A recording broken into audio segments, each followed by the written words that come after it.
6% buffer. But if a dollar goes down 3% every year and inflation goes up 3% a year, and you want to keep your money in cash form? But see, that's two separate things, though, too. Yeah. That's two separate things. Because on this side you said cash. Yeah. On this side you said dollar. Okay? Okay. They're not the same. Well, in today's class, I had something that when you He's look at the split financial hairs. statement, I mean, you got you a have tricks to today. understand the financial statement.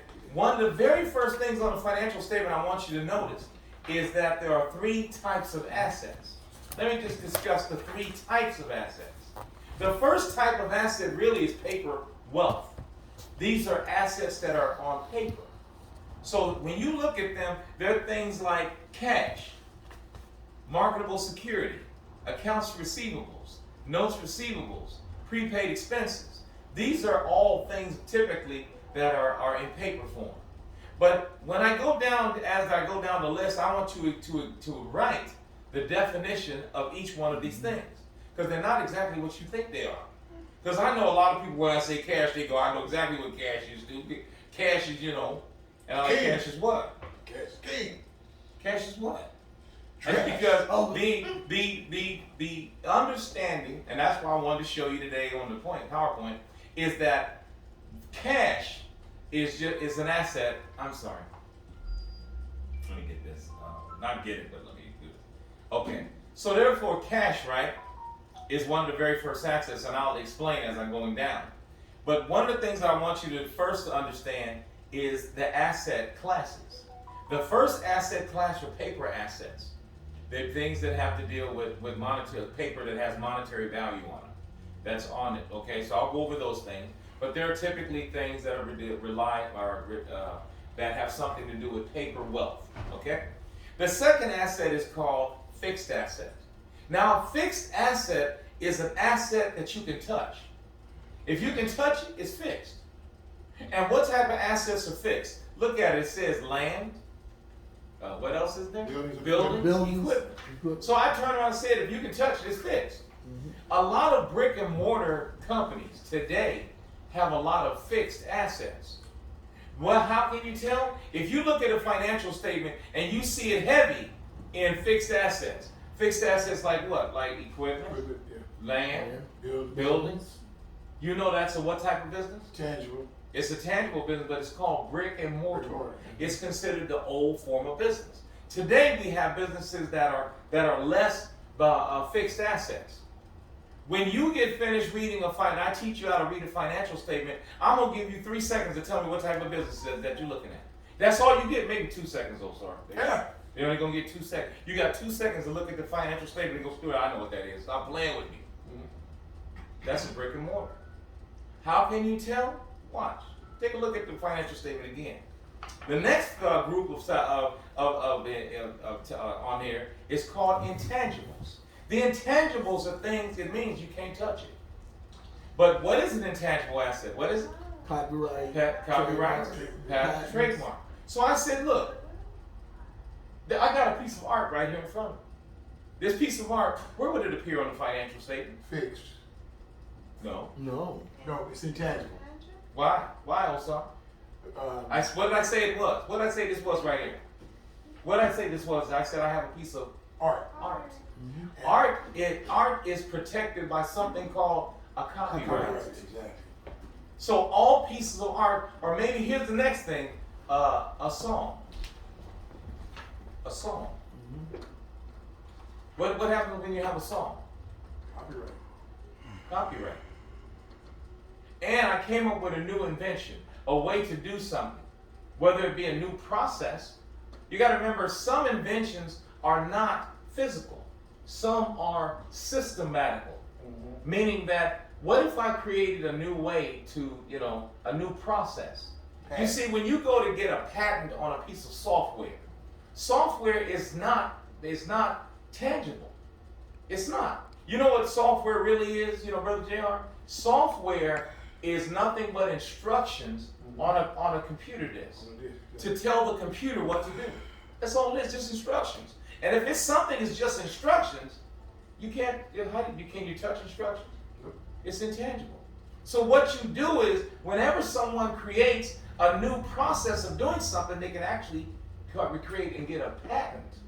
So you'll find a lot of people in this world now are not inventing physical inventions, but they're inventing new processes of doing things. And sometimes you can have a process that you improved upon the process, and do you know you can get a patent on an improvement? That's why these intellectual thieves, property thieves, I call them idea poachers. These idea poachers are out there to steal your ideas because all they want to do is get it and twist it just a little bit. Yeah, I started. And then go get themselves a patent on your idea. You see, the idea poachers are out there. And some of them they wear suits and they smile a lot. And they'll sit there and tell you that I'm an investor. And in actuality, they're nothing more but what do you call them? An idea poacher. I'm here to steal your idea from these entrepreneurs. And because they want to take away from these entrepreneurs and take away from them because they know you can't fight me. You can't fight me because it's big bank versus what? Little bank. Yes, so you can't fight me. I'll tie you up in court so long, we'll make millions before you ever get a chance to get in front of a judge. Before you get a rejection. You see? So what happens, I go through in the second phase of a financial statement, how to protect yourself. You know, you can't amass wealth without knowing how to protect yourself. You can't be a fighter and be all, offensive. When you fight, you got to be defensive too. You got to be able to defend as well as offend. And so therefore, it's one thing about building wealth and another thing to be able to what? Protect it. Protect that wealth. So asset protection is a part of wealth building as well. And I know some people think that we're just going to talk about trust and something like that. No. OSAR, no. OSAR got about 15 different things to protect the wealth. But you know what I'm talking about. But we'll end up covering those things. So what are the three types of assets? You have current assets, you have fixed assets, and you have intangible assets. But just because you have an asset, it doesn't mean that it makes money. Some assets don't make money. Some assets do. Now some assets you can add them on and they will increase the value. And some assets not only will increase the value, but they'll also increase the revenue. You see? So the best type of asset is one that does both. It does value and revenue, yes. Could you include non-performing notes with that scenario? No, because the non-performing note would be an asset. It's an asset, yeah. It's an asset, but a non-performing note would be one that would be one of a liability. It's a liability, exactly. Because it's not producing. Yes. So what therefore actually it wouldn't be happens good is- on your spreadsheet. On the spreadsheet, where would a note go on a spreadsheet that? And also you got to Notes remember whose receivable. note is it? Exactly. So Whose it's- note is it? House. Because a non-performing note, whose note is it? Exactly. So therefore, if you bought a bunch of non-performing assets, then therefore it would be a note receivable, wouldn't it? Because it's coming Backwards. from inside. Backwards. So it would be account receivable. Yeah, Because it's coming from outside. a note indicates someone on the inside within a company, whatever, has a particular debt that's owed. But you got to remember, I said one to two things, OSAR, receivable or payable. Mm-hmm. It's going to be one to two. When you get a note of any type, somebody owes somebody. Mm-hmm. So that's why I was saying non-performing note. Sounds more, I'm going to give you the real name for non-performing note, bond. Mm-hmm. Bond. They go, and use a different vernacular than I would, but it would be a bond. Because a bond is something that you buy, it would add value to your company's balance sheet, but at the same time, it wouldn't make any money. It's like an insurance policy. It wouldn't make any money. So therefore, you spent money, and on your expenses, it would show money that was spent, which means that it's not making money, I actually spent. So when you expend, but expending money could actually save you money because, a dollar saved is a dollar spent, what the philosopher said. But one of the things about it is, whenever you buy an investment, you get a chance to write investments off on your taxes.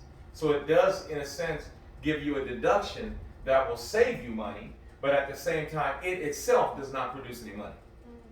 Because a lot of people buy non-performing notes bonds all the time from the city, but they have a maturity date. And that's the date in which it'll cash out for much higher than it is. But that's another tax question you gotta kind of, talk with a tax consultant about, things like that. But one of the things I wanted to point out is that you first have to understand, based on the type of assets, you can easily tell what type of company it is. You see, there used to be a battle called Black Friday and Black Monday. What was it, Black Friday? Black Friday and Black Monday. Mm-hmm. Now, what was Black Friday? After Thanksgiving? After Thanksgiving, right? That's called Black Friday. And that meant what? What it meant what? Prices dropped. Prices dropped, but it meant going to the store. It means stand out for those long lines and things like that. Well, that's Black Friday was physical. Poor folks will get their head chopped off. Yeah, you know. So what ended up happening is on Black Friday, that was brick and mortar day Yeah. to go inside the physical store. Right. But what was Black Monday? Is that online? Online. So in the Black Friday, and Cyber Monday. like, that's what it is. It's called Cyber Monday. Which one won last year? Cyber? It killed it. Cyber. Cyber Monday killed it. Black Friday. Black Friday now they turned into Black Tuesday, Wednesday, Thursday, and Friday. You understand me? It actually started a week before Thanksgiving because they know that Cyber Monday is killing us. But if you'll notice, all I did was say physical and intangible. When you look at businesses, and you are going to look at businesses, I'm trying to train you to think like an investor.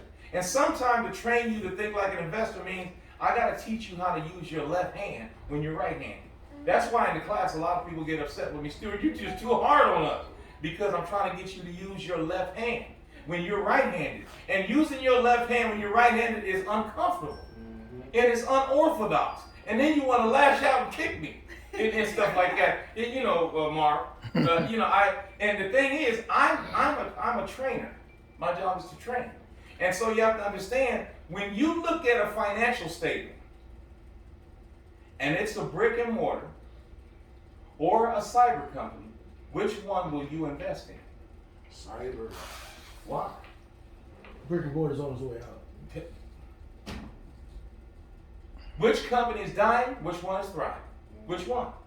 So when a person comes to you and says, you want to invest in my company? I'm opening up a store on the corner of Maple and South Street. Oh, so and we going to put all kinds of goods and services in the open store. up a brick and mortuary. You open up a brick and mortuary. Yeah, brick and mortuary. Thank you, brother. So, the thing that you understand is that as an investor, I'm interested in things that have a future. Mm-hmm. And so when I see a person that approaches you and says, hey, look, I got a business idea, your intellectual mind is going to say, can I see the financial? Because you know, real investors never go by hype. And a lot of people, they will hype you. And when you say, and I've had some people that said, look, don't you love my, they gave me a pitch and everything, and they say, well, Stuart, now you ready to invest? I go, no. I said, why? They said, because I need to see the financials. They don't even know what financial is. And one time a guy came up to me and he says, I appreciate your opinion, Stuart. Could you give me your opinion on this idea? And he said, here's the opinion, here's my business idea, read it. So I sat down and read it, went all through it. And then he said, what do you think? What do you think, Stuart? And I said, I wouldn't invest a dime. You had to see the look on his face. Yeah, but you're my friend, and I want to tell you the truth. You know, that's what friends do. I'm going to tell you the truth, and you're going to love me for it. Because the person that loves you, they'll tell you the truth. And I said, well, let me tell you the reason why. I love your business idea. I think it's great. But see this little part right here? Just look at this part right here. Oh, anybody can see this? Can anybody in the room see this? I said, this is the part that's scary. He said, what is that? I said, when it came to the qualifications of the person running the business, it looked just like this. Nothing there. Blank. Empty. And I said, do you think that I'm going to give my money to a person that's never had a business in his life? That's never had any training? That's like walking into a job and applying for a job, and when they say, I'm hired, they go, but sir, nothing there. I know, but when do I get started? And I want to be paid at least $500,000. Like, but there's, would you hire him? No. It's like, no. Many of these people that they don't understand, you don't have the qualifications for the money that you're asking me for. You better not give $500,000 or $1 million to somebody who doesn't know how to run a business. See, investors lose money not because the investment is wrong, but because the investor is wrong. and you gave your money to someone who had no qualifications to be able to run that business. You know what they say about a fool and his money?